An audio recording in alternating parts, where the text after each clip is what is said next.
नमस्कार दोस्तों, current affair के पार्ट में मैं संदीप लेकर उपस्थित हूँ आपके समक्ष भारतीय ज्ञान प्लेटफॉर्म पर। हमारे द्वारा चुने गए सभी प्रश्न बहुत ही इंपॉर्टेंट हैं। ये आपके सभी कॉम्पिटिटिव एग्जाम के लिए आपके लक्ष्य तक पहुँचा सकते हैं। कृपया करके अगर आपको पसंद आए तो लाइक शेयर अवश्य करें और सब्सक्राइब करना ना भूलें। चलिए हम देख लेते हैं। हमारा पहला प्रश्न है, 17 नवंबर 2022 को पूरे भारतवर्ष में कौन सा दिवस मनाया जाता है? उत्तर है राष्ट्रीय पत्रकारिता दिवस। राष्ट्रीय दिवस। इस तरीके से दिवस से संबंधित और भी प्रश्न देख लेते हैं। 15 नवंबर को किस राज्य की स्थापना दिवस मनाया जाता है? ये है झारखंड का स्थापना दिवस मनाया जाता है। इसी तरीके से अगला प्रश्न देख लेते हैं। जनजातीय गौरव दिवस 15 नवंबर को आयोजित किया जाता है। इसी तरीके से 18 नवंबर 2022 को पूरे विश्व भर में वयस्क दिवस मनाया जाता है। और इसी तरीके से दिवस से ही संबंधित अंतर्राष्ट्रीय सहिष्णुता दिवस हाल ही में कब मनाया गया? ये मनाया गया है 16 नवंबर को। चलिए हम अगला प्रश्न देख लेते हैं। हाल ही में महिला स्वयं सहायता समूह का आयोजन कहाँ किया गया है? ये किया गया है भोपाल। भोपाल कहाँ है? भोपाल है मध्य प्रदेश में। इसी तरीके से मध्य प्रदेश से संबंधित और भी प्रश्न देख लेते हैं। राज्य सरकार के द्वारा अनुसूचित क्षेत्रों में पंचायत विस्तार अधिनियम, जिसको पेशा शार्ट फॉर्म में कहते हैं, ये लागू किया गया है। मध्य प्रदेश में लागू किया गया है, जिसको अधिनियम अनुसूचित क्षेत्रों में विस्तार करने के लिए किया गया है। चलिए हमारा अगला प्रश्न देख लेते हैं। किस राज्य सरकार ने गानों में हथियारों को प्रदर्शन पर पूर्ण प्रतिबंध लगा दिया गया है? ये लगाया गया है पंजाब में। पंजाब सरकार ने लगाया है क्योंकि जितने भी पंजाबी सॉन्ग बनते हैं उसमें हथियारों को प्रदर्शित किया जाता है। तो इस तरीके की चीज़ें सरकार ने एक अच्छा कदम उठाया है। दूसरा हम देखते हैं कि पंजाब से संबंधित अभी हाल में ही पंजाब के राज्यपाल बनवारी लाल पुरोहित के प्रधान सचिव का पदभार किसने संभाला? ये संभाला है राखी गुप्ता भंडारी ने, जो कि एक IAS रही हैं। हमारा अगला प्रश्न देख लेते हैं। किस केंद्रीय मंत्री ने नई दिल्ली में वैक्सीन इंजेक्शन हो प्रदर्शनी का उद्घाटन किया है? ये किए हैं अर्जुन राम मेघवाल जी के द्वारा किया गया है। चलिए अब हम अगला प्रश्न देख लेते हैं। वर्ष 2022 में कितने खिलाड़ियों को अर्जुन अवार्ड से सम्मानित किया जाएगा? इनकी संख्या है 25 खिलाड़ी। इसमें क्या क्या अवार्ड मिलने वाले हैं चलिए हम देख लेते हैं। वैसे होता क्या है अर्जुन पुरस्कार?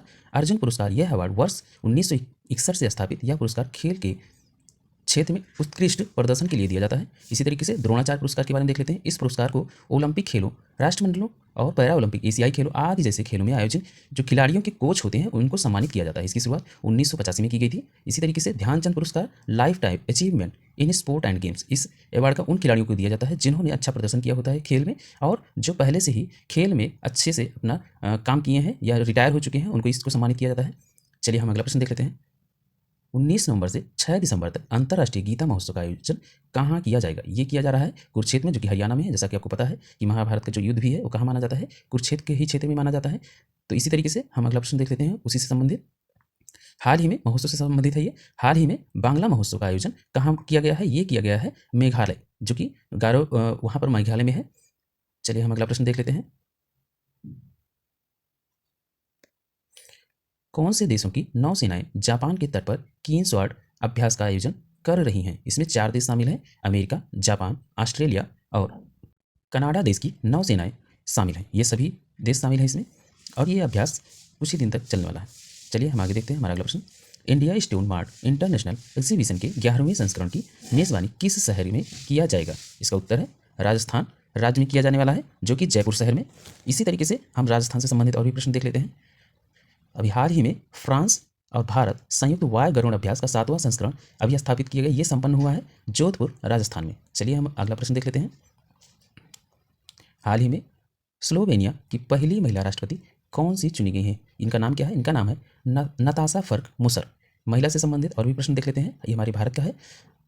किस आयोग ने साइबर स्पेस में महिलाओं को सशक्त बनाने के लिए डिजिटल शक्ति अभियान 4.0 लॉन्च किया है? ये किया गया है राष्ट्रीय महिला आयोग द्वारा।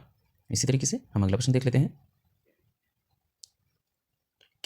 देखिए IFSC और किसने विनिमयन और विनियमित कंपनियों को निगरानी के लिए सहयोग समझौता पर ज्ञापन किया है? ये किया है RBI ने। RBI ने चुना है IFSC को। RBI से संबंधित और भी देख लेते हैं प्रश्न। सरकार द्वारा RBI के केंद्रीय बोर्ड के निदेशक के रूप में किसे नामित किया गया है? ये नामित किए गए हैं विवेक जोशी। विवेक जोशी जो है केंद्रीय बोर्ड ऑफ निदेशक के रूप में इनको चुना गया है। चलिए हम अगला प्रश्न देख लेते हैं। संयुक्त राष्ट्र द्वारा जारी रिपोर्ट के अनुसार विश्व की जनसंख्या कितनी हो गई है? ये जनसंख्या हो गई है औसतन जो है लगभग 8 अरब के आसपास है। ये भी हाल में ही जारी किया है UN ने। चलिए हम अगला प्रश्न देख लेते हैं। किसे सत्यजीत रे लाइफ टाइम अचीवमेंट पुरस्कार से सम्मानित किया गया? ये कार्लोस सौरा है, जो कि फिल्म के लिए इनको दिया गया है। ये जर्मनी के हैं। हम अगला प्रश्न देख लेते हैं। कहाँ भारतीय सेना द्वारा 3D मुद्रित अस्थायी सुरक्षाएं स्थापित की गई हैं? ये की गई हैं पूर्वी लद्दाख में। चलिए हम अगला प्रश्न देख लेते हैं। ब्राजीलाई या फार्मूला 1 ग्रैंड प्रिक्स किसने जीता है? ये जीता है जॉर्ज लसेस। ये मर्सिडीज के ड्राइवर हैं।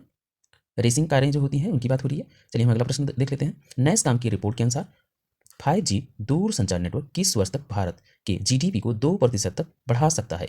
ये बढ़ा सकता है 2030 तक। ऐसा कौन कह रहा है? नैसकॉम की एक कंपनी है जो ऐसा रिपोर्ट बताती है कि 5G अगर हमारे यहाँ लॉन्च होता है तो 2% तक हमारा जीडीपी इंक्रीज होगा। चलिए अगला प्रश्न देखते हैं। हाल ही में बेंगलुरु टेक शिखर सम्मेलन का उद्घाटन किया है, ये किया है प्रधानमंत्री मोदी जी के द्वारा।